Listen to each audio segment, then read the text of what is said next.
Hello, good people, and welcome to the Higher Living Podcast. My oh my, has it been a couple of good weeks since we've had our last conversation together. Things have just been an utter whirlwind in most people's world. You know, this first quarter has blitzed past. Pressures are higher than ever, and just life is just so hectic for a lot of very many people out there, if not all people out there right now. And I'm just so pleased to be back on air with you with my guest in studio today. We have Mr. Chris Liebenberg, who's the Technical Director of Elite Energy Solutions, one of South Africa's leading energy and renewable energy providers.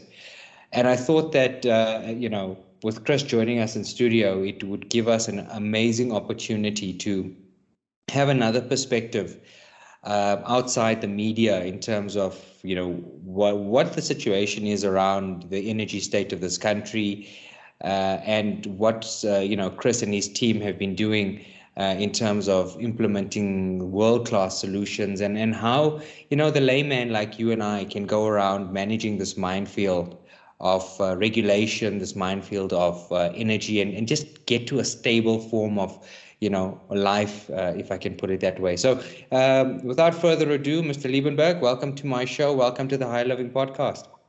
Sean, thank you very much for the introduction. It's a great honor to be on the show, on the air with you. Great.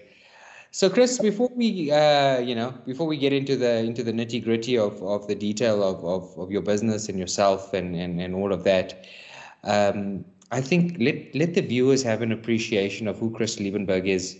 I think your business is really a fantastic one. It's a business that spans 3 generations.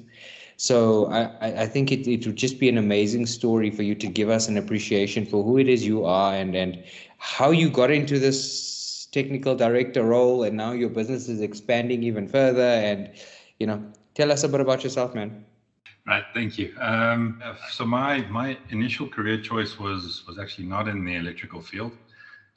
You're 100% correct. It is a third generation company, started by my grandfather back in the 60s, and we're fortunate enough that the 4th generation is now doing their apprenticeship with us. So that unbroken spine, the continuity is always ever present in the company, but it has grown far beyond just the Liebenberg family. It is now a nationwide company with other large families that I'd love to name all of the guys, but maybe on a future podcast you can introduce the rest of the teams from the rest of the parts of the country. My personal career choice initially was in IT. Many years ago. I'm not going to give away my age, but back in IT, and it culminated building networks for South African Revenue Services at the turn of the century, and really loved my time there. It was a time where you could sense that we were making a huge difference to the country, and the entity itself was just world class.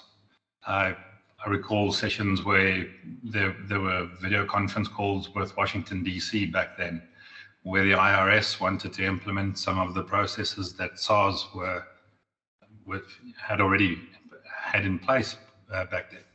Sure. So that's how well the machine was back then. But yes, all good things come to an end, and so did my IT career. I relocated to the UK for a period to go and fetch my future wife from there. Hopefully it wasn't as transactional as it sounds. No, definitely not. No, it was more of a testing the waters, and what better way to test the waters than Afrikaans laity moving to England to go and pick up an English lass to bring her back to South Africa.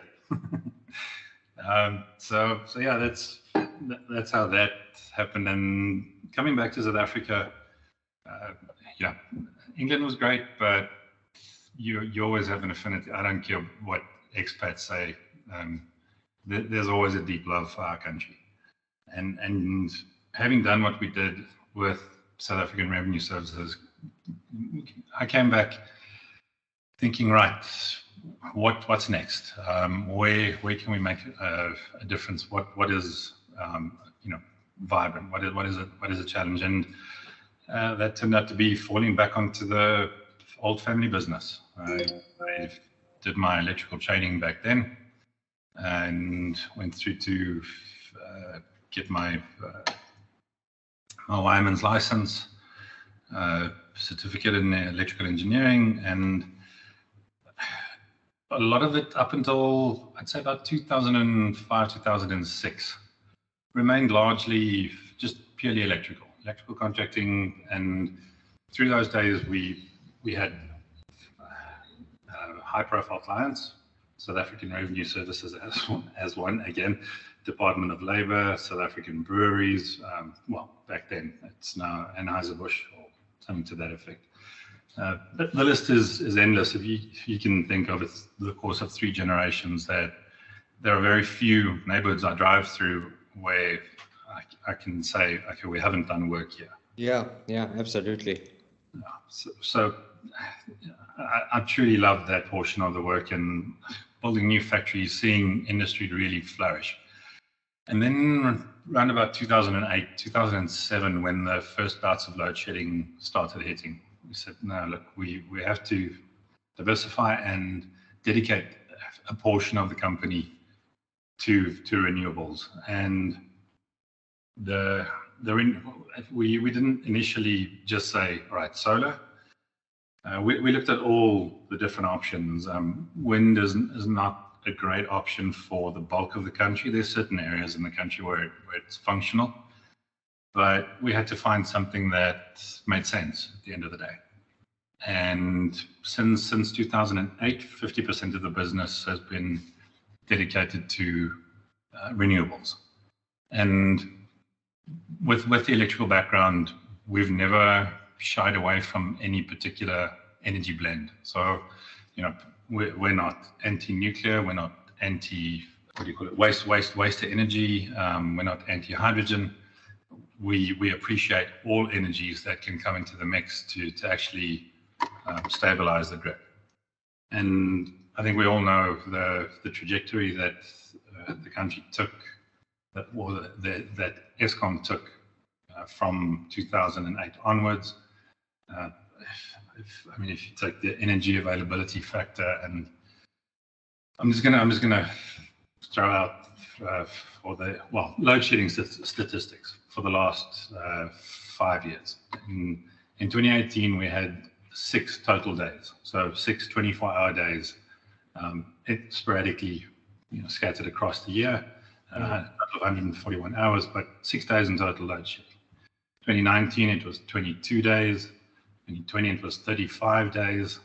2021, it was 48 days, and that's 1,153 hours. And last year, we had 2,400 hours worth of load shedding. So, yeah, we've definitely expanded a lot in terms of the renewable sector. And part of what bothered me from the beginning was there was no guidance. In South Africa, your low voltage electrical installations, they're all governed by the electrical installation regulations, the EIR of 2009. That in turn incorporates the SANS 10142-1 wiring code for low voltage installations. And these are as a Sparky, these are your Bibles that you study. And it took a while for our standards to catch up with what was happening, because straight away when load shedding started, people were putting in backup systems and PV systems, but there was no real regulation or nothing referenced in SANS 10142 guiding the installations. So for me, that was always a huge issue, because you can replace that acronym in the front, the SANS 10142, and just replace it with the word safety. Everything in that book is dedicated to safety, to protect not just property and assets, but life. Yeah. Most crucially life. And that's, human life, animal life, all of that. And you can jump in anytime, if I'm rambling, if I'm carrying on, or if the regulatory aspect becomes a bit tedious. But like I said, I wanted this to be a public service where I could help create awareness for the wider community, so that they do fall on the legal side of these installations. And I've now mentioned that we're not specific to any type of energy blend, but I'm really going to focus on solar, because that's the one area that it's like the Wild West in our country at the moment. And everything is always good and well until somebody's house burns down or somebody gets killed. And having been in the industry for that long, we've worked closely with the authorized inspectorate authorities throughout the years. And sometimes we've been called in to do assessments where people have gotten injured and badly injured. If I say badly injured, I mean loss of life. Father and son pair that worked on a distribution board, and it blew up, and unfortunately they lost their lives. So we've seen the bad part of when things go wrong. And that's why it's always been crucial for us to stay on the right side of compliance.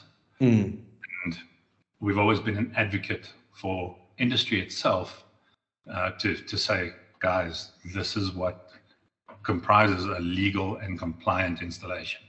Sure. And I mean, the reality of the situation is that when a state of disaster happens, similar to what's happening now with our Eskom situation, it does create an opportunity for people to try and plug the gap with their own solutions, in the hope of creating these businesses overnight. It always results in that. So what I'm hearing you say is that one needs to be very mindful when going through these installations. It's not just cheaper is better. In fact, cheaper is often not better. It's about making sure that the person and the organization or the residential property that is undertaking this type of technology, whatever the blend may be, to your point, is done in a safe manner according to a specific regulation, and not just done to make a quick sale. Is that sort of what I'm surmising there, Chris? 100%. And I want to go back a few points, right? If you just indulge me. 100%. Yes. So the first thing is, it is amazing that your business is now spanning the fourth generation. You guys are incubating the next generation to take over. I know of so many family businesses that battle to make it through the first generation, leave alone 4 generations. What is it that the Liebenberg family has done well? Because I mean, how many siblings are you in your generation? It's yourself and your brother?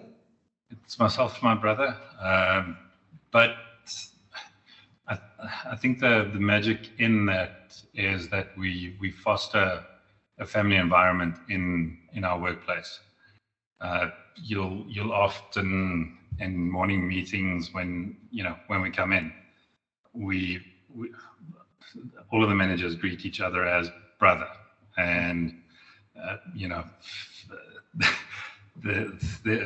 what's that saying from the movie?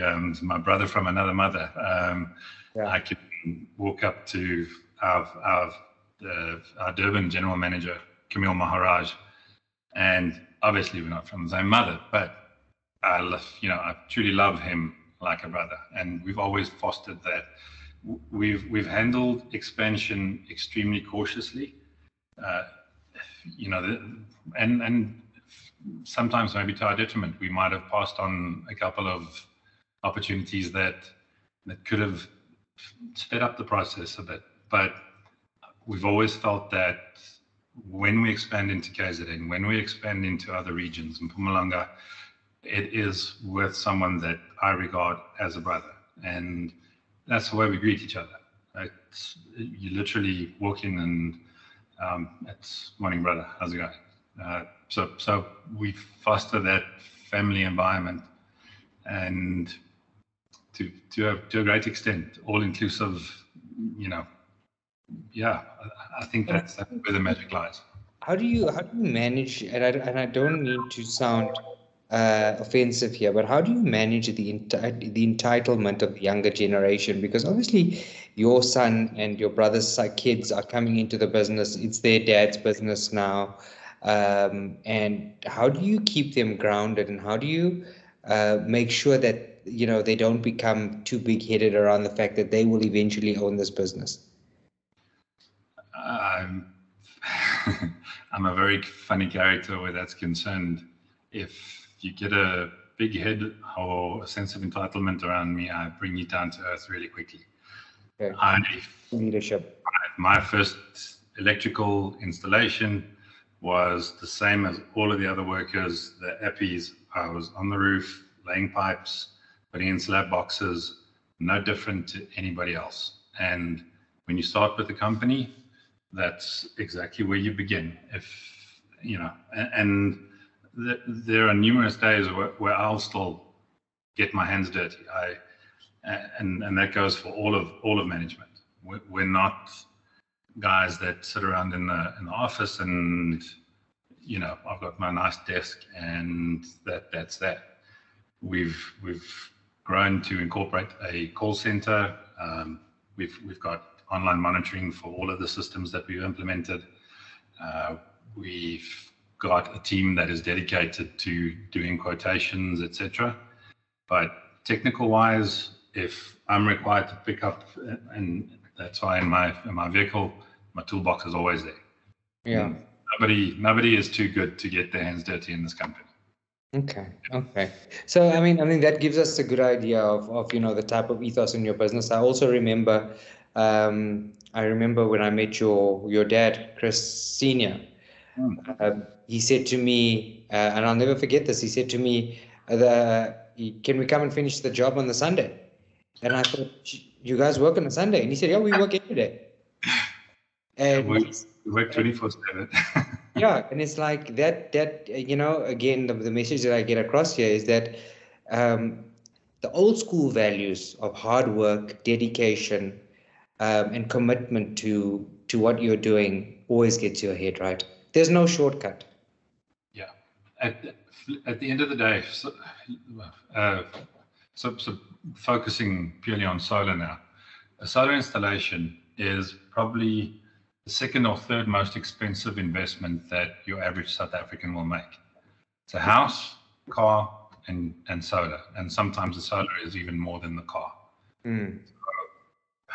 If I buy a brand new BMW and I get stuck on the side of the road, they've got a number that I phone and they send someone to come and sort it out for me.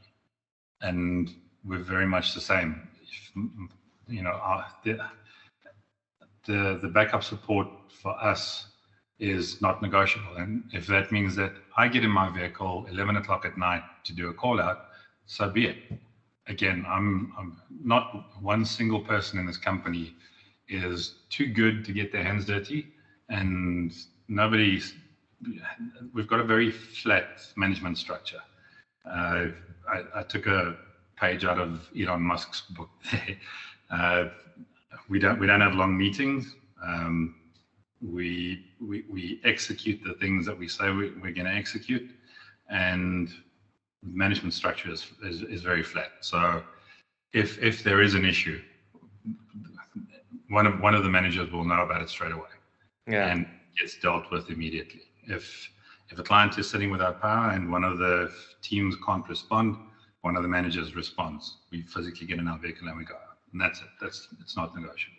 Yeah, and that's why your businesses grow. I mean, it's that sort of dedication that grows a business, and it's that sort of dedication that keeps a client. Because it's not often about price. It's about the quality of the relationship and the quality of the service, and that's why your customer base is growing the way it is. So I commend you on that. Well done, man. So coming back to your earlier point now about solar and the fact that we as South Africans need to start, if you haven't already, start making some decisions. I mean, And now we talk about firstly, the biggest apprehension to even having this conversation is the cost. So what's happened with solar technology? I've read a lot of articles where people have mentioned that the price has come down significantly. How does solar, and the business case around it is always the thing, right? Is people are always looking for when's the payback period and how many years does it pay and then pay itself back. I mean, as the layperson, how should one be approaching the topic of thinking about solar and renewable and all of these things? So you'll find the bulk of those articles that you read where it says solar has come down in price tremendously. That is either a European or an American or an Australian-based article where they've got a stable grid and they're referring to a grid tie solution. Now, grid tie solution, just a brief summary of different types of systems. You get an off-grid solution where you have no grid connection and you've got panels and a battery, and that is your sole source of supply. You've got a hybrid inverter where it blends different sources of energy. It blends the grid, it blends the solar panels, the battery, generator, even a wind turbine if you want to. Hybrid bidirectional it also has the functionality to feed back into the grid when the grid allows it. And then you get a grid tie solution. Now, grid tie solution is what you see on most of the malls and factories throughout the country. It is the most simplistic implementation of a solar system, a PV system, because it consists solely of the panels and the inverter. The inverter, when the sun is shining and there is demand in terms of your load, it takes DC generated from the solar panels and converts it to AC and offsets on your consumption.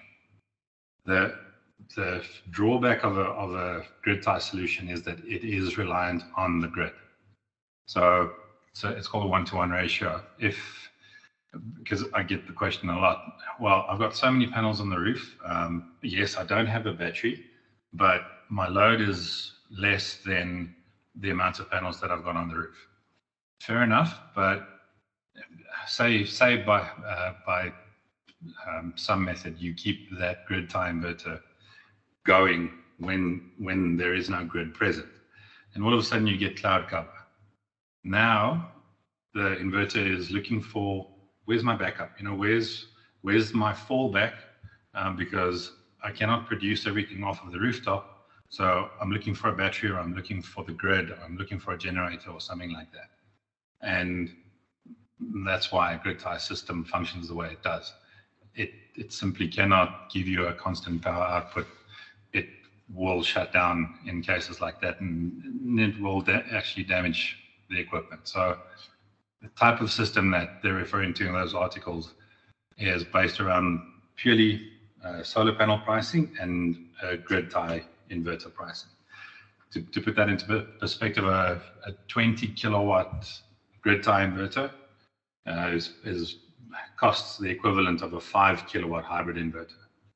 That's the difference of the technology that's built into it. So when you read these articles where they say solar has come down by X amount, yes, they have, and it's mainly on the solar panel side.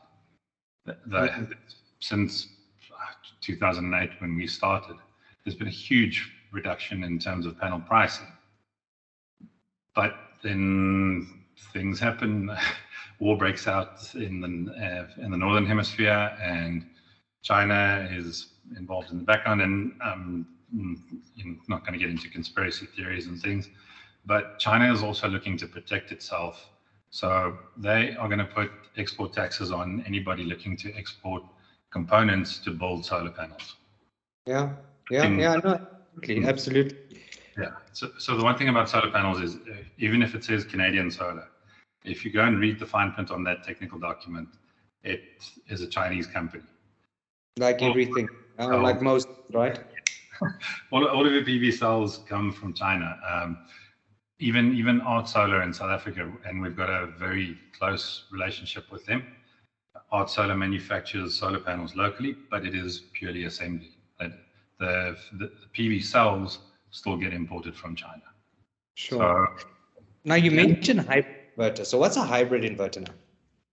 So a hybrid is, well, they used to be predominantly for residential installations or small commercial installations, but that's the one that takes a battery and it can take input from multiple different sources and it'll blend the power for you. So it's a semi-cloudy day. You are still producing a couple of 100 watts off of your residential rooftop installation. It then checks the priority that you program into it, and if you say, all right, my second power source priority is battery, it'll go panels, then it'll take from the battery, and once the battery reaches a certain level of discharge, then it'll take from the grid. Provided grid is available, yes. Or you can program it to signal your generator to start. So you can automate the entire process. We've got installations in fairly rural areas where all of that is integrated and automated. Yeah. If grid is not present, it falls back to the batteries if the panels are not sufficient to cover the entire load. Okay. If they're sufficient, they carry the entire load. If the batteries then reach a certain level of discharge and there's no production from the panels, it automatically starts the generator, and the generator charges the batteries up, and it also supplies down into the load. So that's a hybrid. A hybrid just means that you can take input from multiple sources and blend the power. Now tell me, is it possible, and I guess this is also quite a difficult question for you to answer, but is it possible for a residential property to be fully off the grid? And what does that type of investment cost, or what's the magnitude of the investment?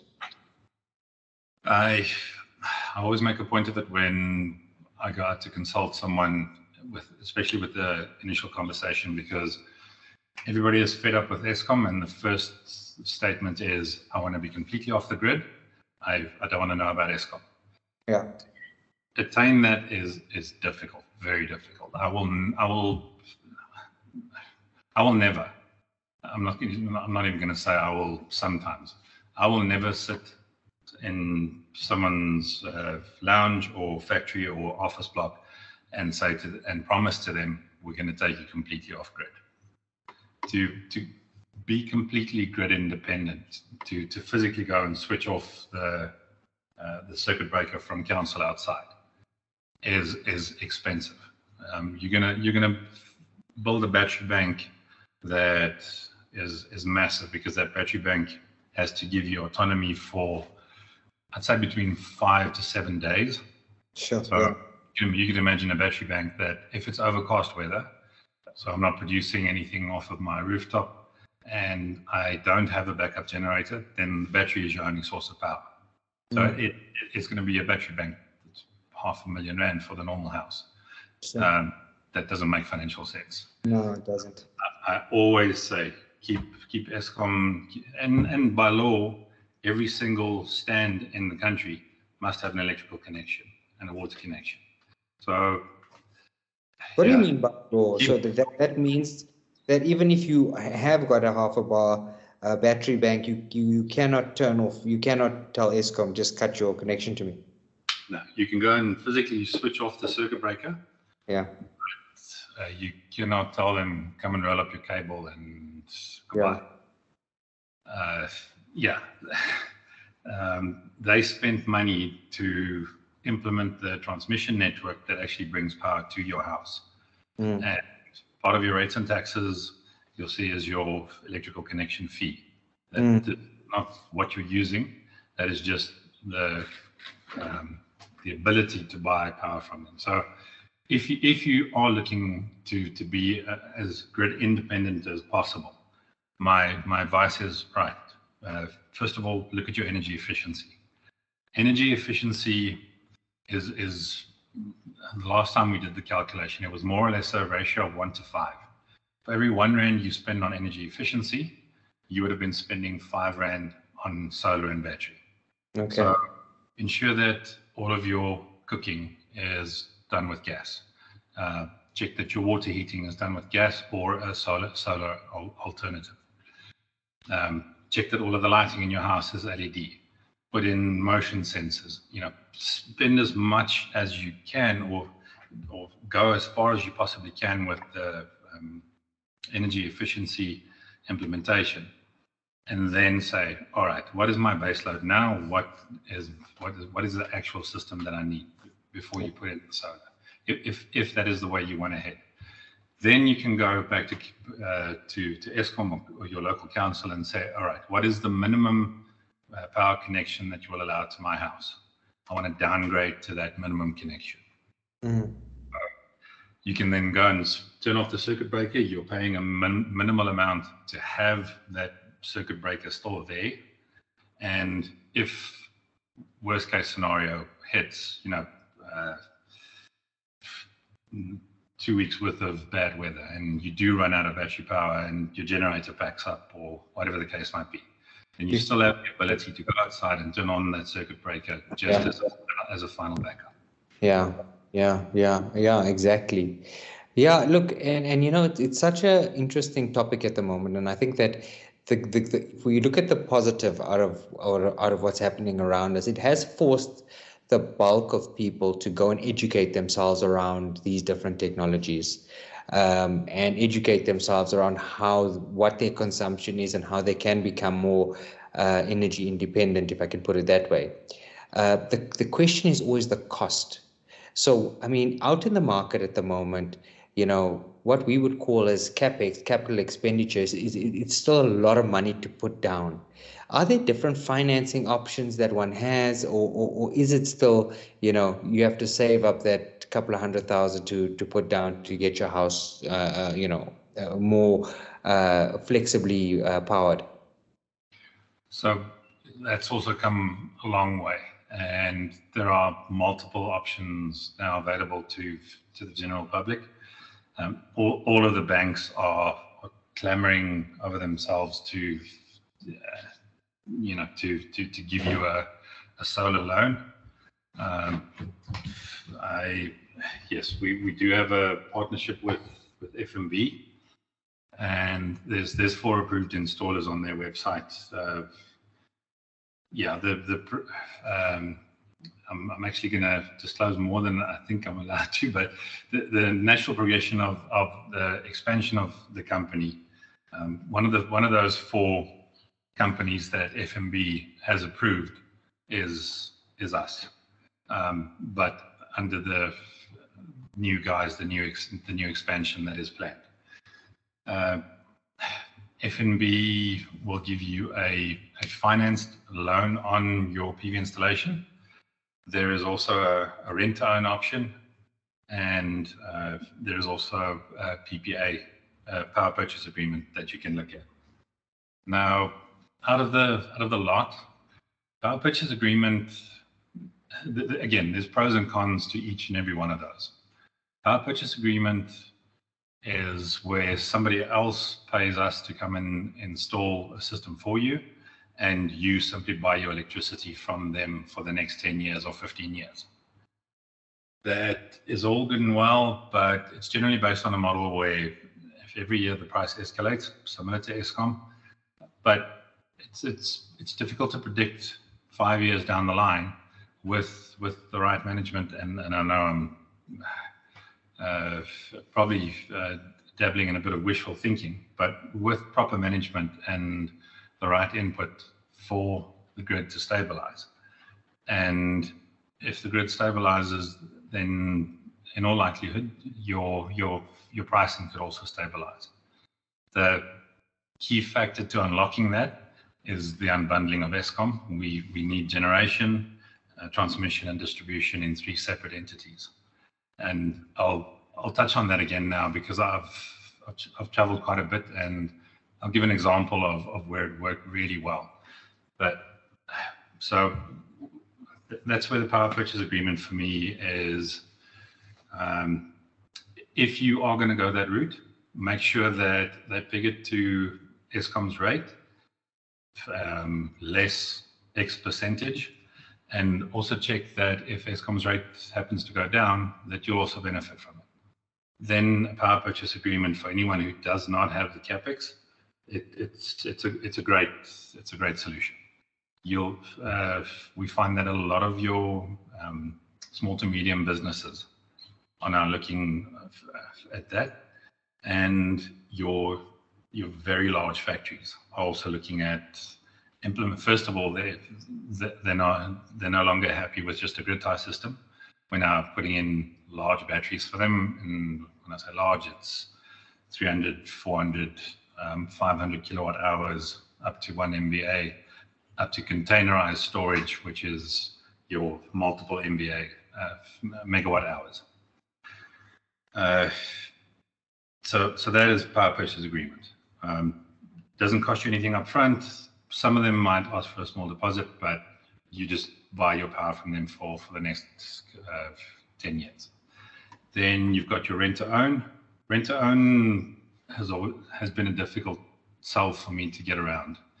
Rent to own, it's the one benefit from a rent to own is that the price doesn't escalate. So it's like your car, your repayment on your car. It's a fixed amount, 2,500 Rand a month for the next 5 years, and then the system belongs to me.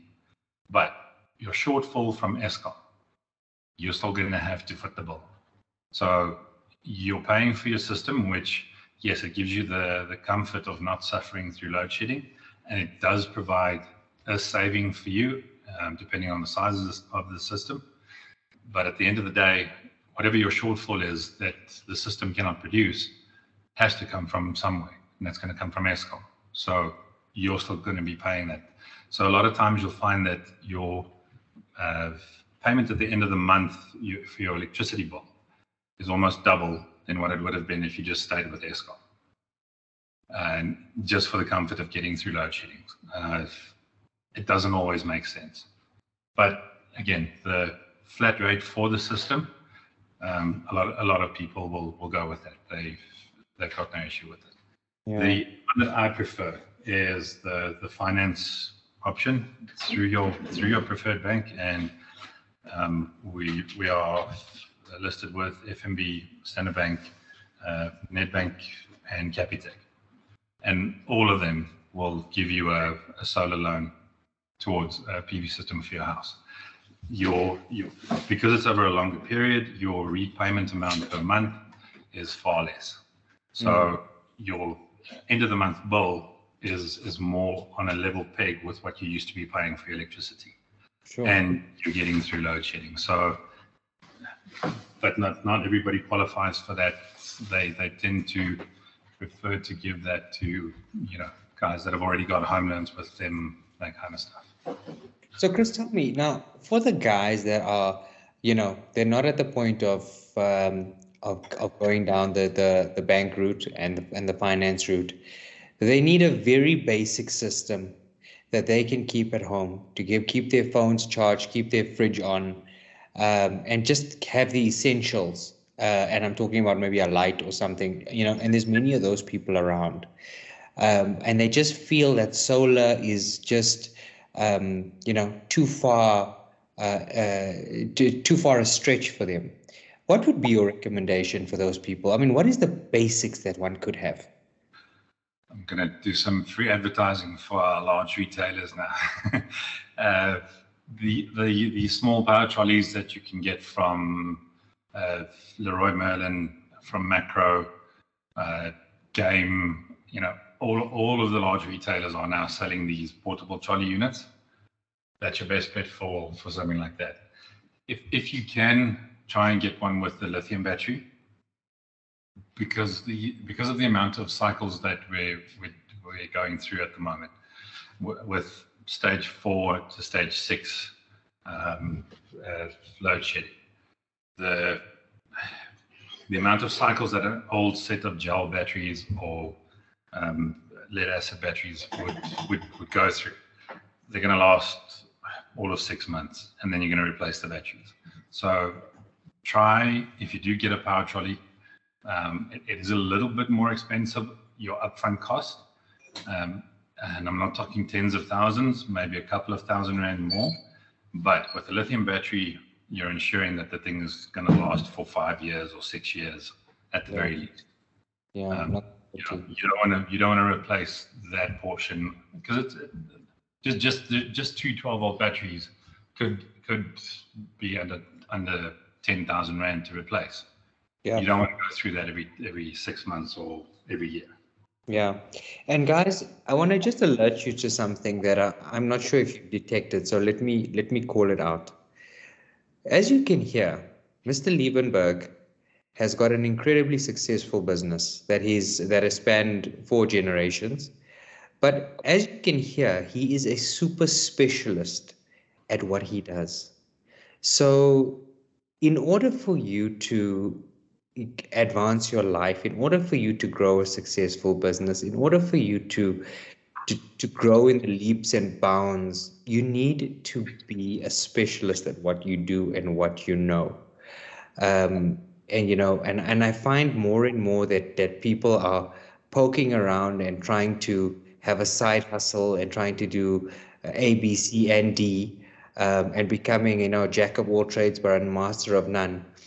And yet again, Chris is not the first, and he's not going to be the last, and he's one of the common ones that's been part of this podcast that is actually a specialist.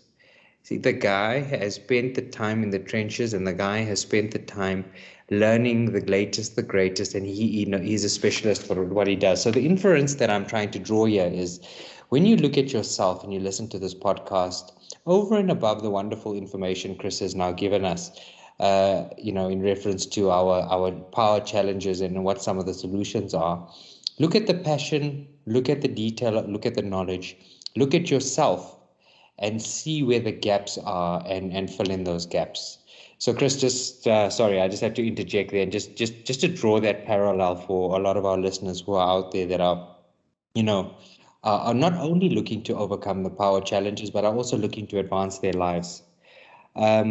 Now, my next question, sir, is a very, very topical one. And obviously this is based on your opinion, right? A very educated opinion. If you had to bet your bottom dollar on where the power situation will be going in the next few years, because we can see, as you've rightly mentioned in your statistics, there's been a more than a double increase in load shedding over year on year. Where do you see this going in the next 5 years? Because we as South Africans are so good at just pretending that things don't exist and carrying on and making a plan, but I think that this is something that one needs to take seriously, and one needs to have a bit of foresight about. So what is your view in terms of your personal view on where the power situation is headed? So I mentioned a little bit earlier about an example of where it works when the three legs of your power company is unbundled. Had the pleasure of traveling to India not too long ago, and the way that their power grid there works is they've got power brokers. Now, power broker will analyze, and they've got massive screens and software that helps them analyze all of this, so it's not thumb sucking. It is really state-of-the-art, modern, a modern approach to doing it. They've got power brokers that sit and analyze, okay, this particular neighborhood, say Ravenswood in Boksburg, that particular neighborhood, between the hours of 6 tonight and 12 o'clock tonight, will need X amount of megawatt hours provided to them. He then goes to one of thousands of independent power producers and negotiates the best rate for that neighborhood for that time block. The IPPs can, and this is all happening in real time, so it's not a drawn process and stuff. They're already on the system. If they've got excess generating capacity and they want to supply that neighborhood, they then go in at the lowest rate. He brokers the deal to say, all right, between 6 tonight and 12 tonight, we will be using X amount of megawatt hours from this independent power producer. 6 o'clock kicks in, the grid actually routes it from that IPP to that neighborhood, and it supplies them. So it's called wheeling. I don't know if it's one of the new buzzwords you might have heard. So energy wheeling is a more simplified way of looking at it. You see, I told you wheeling and dealing comes from the Indians. Well, look, all of the major corporations on the planet at the moment are run by people of Indian descent. So Thank you. I'm not going to argue that point. I'll take that as a compliment. Thank you. Right, doing something right. Well, it is a compliment. Without getting too personal about it and stuff, my 12-year-old, his best friend, and this is a little personal thing that I'm going to throw in. Sorry. No. His best friend, Dushen, at school, is a top performer, and Michael is obviously his best buddy. And I've actually got the contract stuck here above my laptop on the wall because I thought it was brilliant. Lushen made Michael sign this contract to say, right, this is how you're going to improve your marks. You're going to remove distractions, get parents to test you, use papers from the government that you can find online, do work in class. Anyway, it's an official contract drawn up between two 12-year-olds, and it is exemplary of how that drive gets pushed. So yes, again, hats off. You guys are doing something right. That's very cute, though. That's a very cute story. I must tell kids about that. Yeah, and it's binding. So if Lushen wants to take him to court, then that's Yes, yeah, exactly. So I hope Michael is sticking to the terms and conditions. Yeah, for the most part, yes. So anyway, so getting back to the in India, that then gets routed to that neighborhood, and they get their power at the best possible rate that broker was able to buy it for them. So that's an example of a system that works, and that's how it could work here. But again, you need to unbundle Eskom. Generation has already been, we've been told, okay, you can go out and generate as much as you want. But problem with that is our transmission network in the Northern Cape, all of the spots where you've got vast amounts of open ground and ideal weather conditions, it's hot, it doesn't rain often, the transmission network coming from there to Gauteng, where the power is needed, is at maximum capacity. So I can get investors tomorrow and we can spend R1 billion, go and put up a 100 megawatt solar farm, but who are we going to be selling to? Yeah. There's no capacity on the grid left to transport that power for us. Sure. So, I mean, in the European countries, the opportunity to sell back to the grid has been there for years. It's nothing new. Yeah. So again, if you've got a solar plant on your roof and you're generating excess, there's nothing that happens to that. It's just lost. Yes, and even that, there's so many residential and commercial and industrial, for that matter, installations that have been done since 2008 and even before that are sitting on rooftops with the ability to feed back into the grid. But because of red tape, a lot of areas simply do not accept it. The mayor of Cape Town took a great approach and said, look, if you've got excess generating capacity on your rooftop, we'll happily buy it from you. We'll pay you in Bitcoin if you want to. I don't want to quote him incorrectly, but yeah, sure. It boiled down to the fact that we'll pay you cash, we'll pay you in Bitcoin, we'll pay you in whatever you want. Just give us feedback into the grid. We'll happily accept it because it's going to help us alleviate load shedding. So that's the kind of forward thinking that we need. Yeah. Yes, we've got a state of disaster declared for on our electrical front.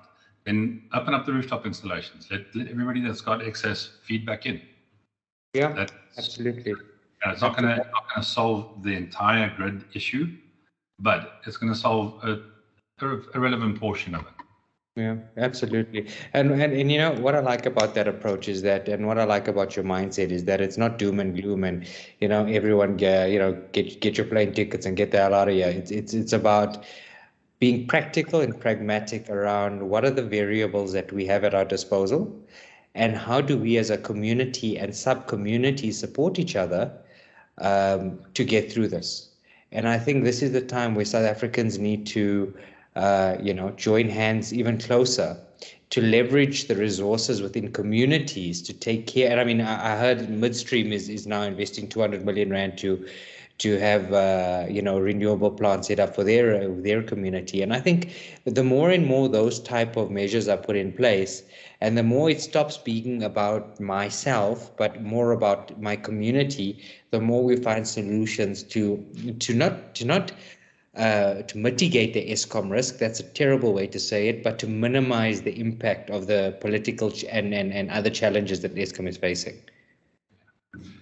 Yeah, I'm always very hesitant to, let the conversation turn into a political thing. Yeah. And it says it in the name of the company, Elite Energy Solutions. It's about finding solutions. We're looking at a similar thing for Ball Marina. It's 1,600 stands of all demographics, all sizes, and it includes a shopping center, school, everything. And they want us to replace the entire grid for that portion. Yeah. It's a substantial amount when you look at that, because it's a 330 million rand project. But in the end, it works out to the equivalent of each house installing 180,000 rand PV system. Yeah, there we go. So whether you do 1,600 small installations or you do one massive centralized installation, there's your solution. Because again, you're taking that responsibility away from, or that burden away from the grid. Yeah. Chris, it's been such an honor having you on the show. We're, the time always flies so quickly on the show, but we're out of time. A massive, I've been part of your journey indirectly and directly for many, many years. And I've known you guys for many, many years. And I'm just so impressed by, all your success, and I wish you guys much, much more success and all of these changes that are going about in your business. I really look up to you guys, and I wish you all the very best for yourself, your family, and for the fourth generation that takes over. Let them, how does the saying go? Long may the success reign. Thank you. I really do appreciate the sentiment. I've always had a saying that success and failure are both temporary measures. So one thing that drives us is that we continuously, we never pat ourselves on the back. We've still got a lot of work to do. We still have a huge difference that we want to make. So thank you for the compliment.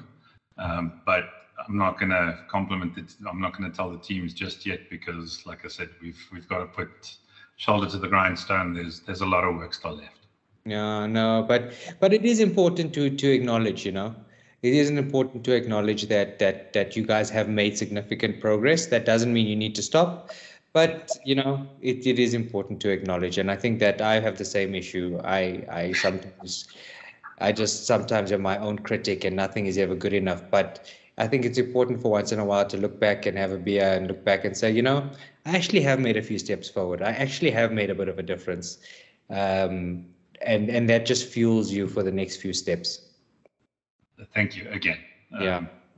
But Chris, thanks so much for your time. Ladies and gentlemen, welcome back to the Higher Living Podcast. It's like I say, it's been a few weeks. I'm glad that we're back in action. We're going to try and keep some more content rolling over the next few weeks. Things are crazy out there. I hope that this conversation has given you a deeper appreciation for the type of solutions that are available in the market, and given you some food for thought around, what you should be implementing in your own home or / community. So we leave it there. Thank you very much. And as always, just remember, if you do one thing only, and that is stay inspired. Cheers.